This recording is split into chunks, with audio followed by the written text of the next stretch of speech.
あなたに代わって先ほどマギのプログラムを変えさせてもらいました。作動しない。なぜ。赤木律子君、本当に。I just saved 15% on my car insurance by switching over to Geico. 嘘つき。 We interrupt your dull life to bring you something bewildering. Facing you is a door. It is a peculiar, yet attractive door. You open this door with the key of imagination. Within this door exists another world. A world made up of horror, fantasy, and adventure. A world surpassing everything you can comprehend and everything you cannot. A world exceeding the seen and the unseen. To those with the courage to step through the door, I would like to welcome you to the Geek Zone. Welcome home.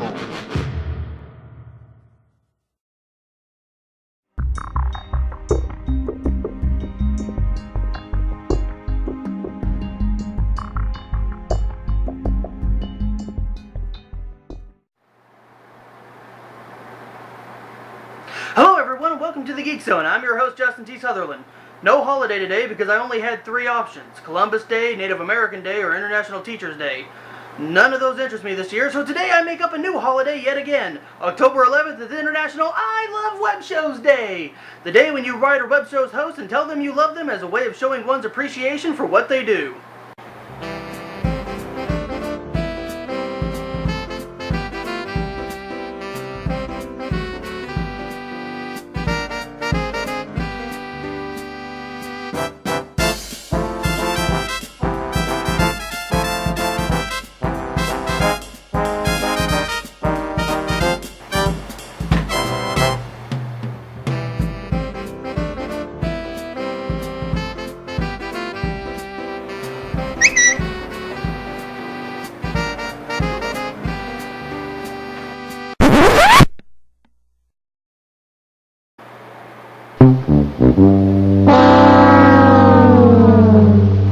So to celebrate this monumentous holiday that I just made up, today I'm doing something new and reviewing a TV show. An anime, to be precise. Today we look at Chobits. Chobits is a Japanese manga created by the Japanese manga collective Clamp. It was published by... Okay, let's get a disclaimer out of the way. Justin Tyler Sutherland is not Japanese. The only languages he speaks is American English and extremely poor basic Mexican Spanish. As such, to all fans of anime, manga, and Japan, please be advised from this point forward there's an extremely high chance Justin is going to mess up some of the pronunciations of some foreign words. If you would like to correct him, please send all emails to thegeekzone@yahoo.com. Thank you for understanding, and now back to a pure-blooded American trying to understand Japanese culture. It was published by Kodansha in Young Magazine from February 2001 to November 2002, and collected in 8 bound volumes. Chobits was adapted to a 26-episode-long anime television series broadcast on TBS and Animax from April to September 2002. In addition, it has spawned 2 video games, as well as various merchandise such as figurines, collectible cards, calendars, and art books. We'll be looking at the anime, so let's dive into this otaku guilty pleasure and see if it's more awesome than the thought of a killer cyborg dinosaur. Rawr! The acting in this anime, I say, is very good. It is the kind of acting where when you're watching it, you don't think about it. You don't think about how they're acting, instead it appears you're just simply watching people. For that, I give acting a 4.8 out of 5. The flow of the show is, in my opinion, great. I never felt bored or felt like the show was either going too fast or too slow. Not a lot to say here except flow of show gets a 4.7 out of 5. The interest factor is strongly dependent on the person who is watching it. If you are a fan of sci-fi, robots, romantic and perverted comedy, then this may be a show worth watching. However, if you don't care for perverted comedy, then you will have little to no interest at all. An example? Model. Hey, can I mess with her? Mess with her? Mess where? Let's see. That's strange. I wonder what brand she is. If she's from PCN, she'd have her model number right here. Wait! Now, as I recall... What are you doing? No, it's what are you doing? I need the model number! If you like this sort of thing, then you would give it a 4.4. If not, then you would give it a 2. So to split the difference, interest factor gets a 3.2 out of 5. To be honest, this is one of the best music tracks I have heard in an anime. It is up there with Dragon Ball Z, Trigun, Ghost in the Shell, and Naruto.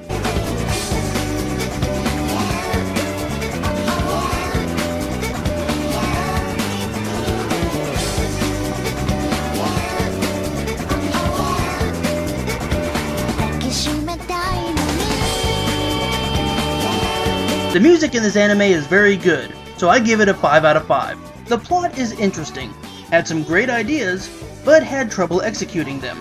The main character, named Hideki, who is played by Crispin Freeman, who has done such roles as Alucard, Itachi, and Togusa, was walking home from work one night when he found a humanoid computer the anime calls a Persicom laying in the trash. Considering it looked in good condition and Persicoms are majorly expensive, Hideki decides to take it home and see if it works. Once activated, the young girl Persicom comes to life.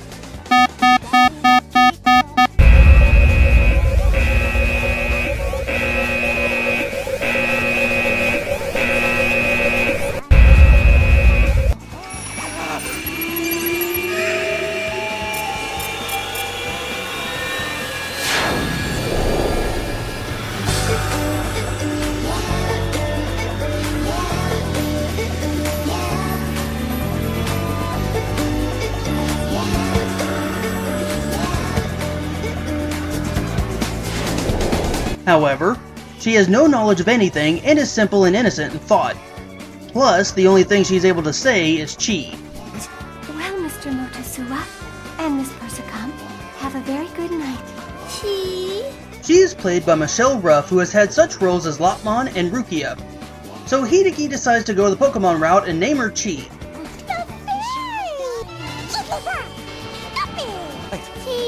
The story follows Hideki teaching Chi how to live life, but being a major pervert, the perverted comedy mentioned earlier makes Hideki a terrible teacher. Now, there are some pluses and downfalls to this show.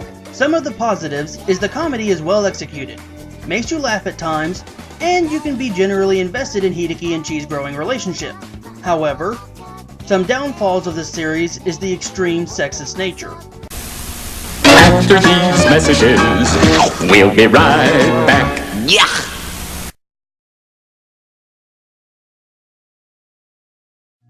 Okay, Atari, let's see your best pitch. You're out, Rose! The Atari video computer system is 20 cartridges with 1,300 game variations you play on your own TV set. You can't keep me in here, Atari.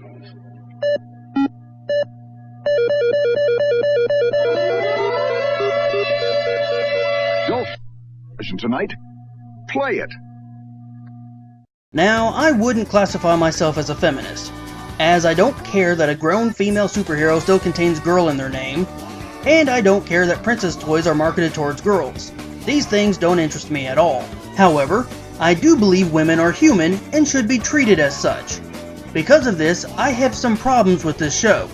Chobits has a strong problem with making women out to be objects instead of people. This can be blunt or subtle. The bluntness is men who are extreme perverts still have women like them. And more than anything, I want to see those internet porn sites! Call me! I'm not kidding, it gets that bad. The subtleness is if you look at the eyes of men, they have pupils and life, while the eyes of all the women in the series are soulless and blank.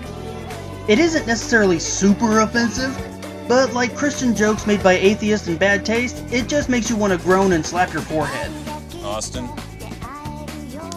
Exactly. For all this, plot gets a 3.1 out of 5. The replay factor for this series is a little weak. Once you have watched it, you shrug, you put it on the shelf, and then you forget about it, until you just happen to think of it one day and out of pure boredom you pop it in. Replay factor gets a 3 out of 5. The special effects are a little bland. I mean, it is good, but nothing impressive. When reviewing the special effects, I'm just left feeling meh. So special effects get a bland 3.7 out of 5. Now let's tally up the score. Acting, 4.8 out of 5, A+. Flow of movie, 4.7 out of 5, A-. Interest factor, 3.2 out of 5, D-. Music score, 5 out of 5, A++. Plot, 3.1 out of 5, D-. Replay factor, 3 out of 5, D-. Special effects, 3.7 out of 5, C-. Total, 27.5 out of 35, giving Chobits a 78%. Congrats, Chobits! You get a grade of C+. Now, would I recommend this? Well, that depends on how thin your skin is. If you are easily offended by perverted jokes and sexism, then you will hate this anime and I would recommend staying away from it. However, if you are like me and can ignore the sexism even though you don't like it, and you find awkward perverted jokes sometimes funny, then I say give it a watch. I have to say this is a guilty pleasure as everything about this anime goes against who I am, yet I still like it regardless. However, I do have to be in the mood for it, otherwise it's not bad, so a C+ rating is very fitting. Well, that does it for this episode.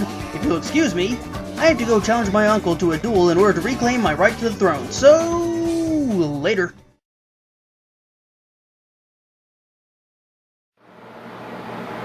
Yeah.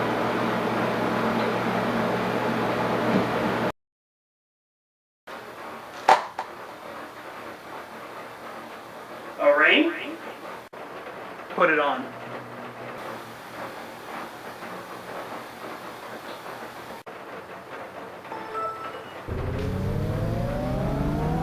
What was that?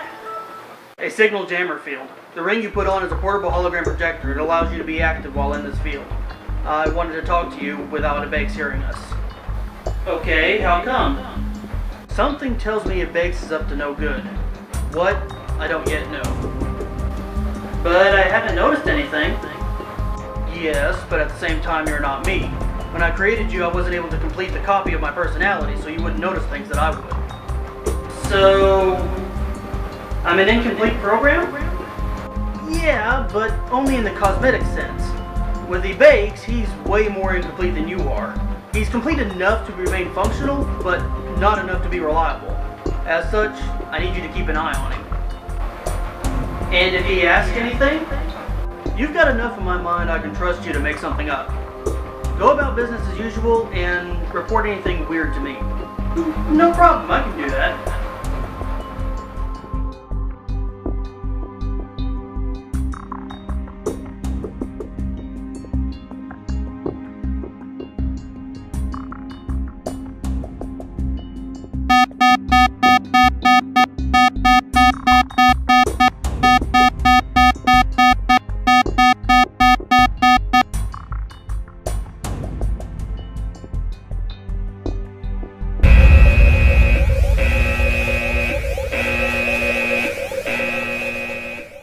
We now return to normal broadcasting.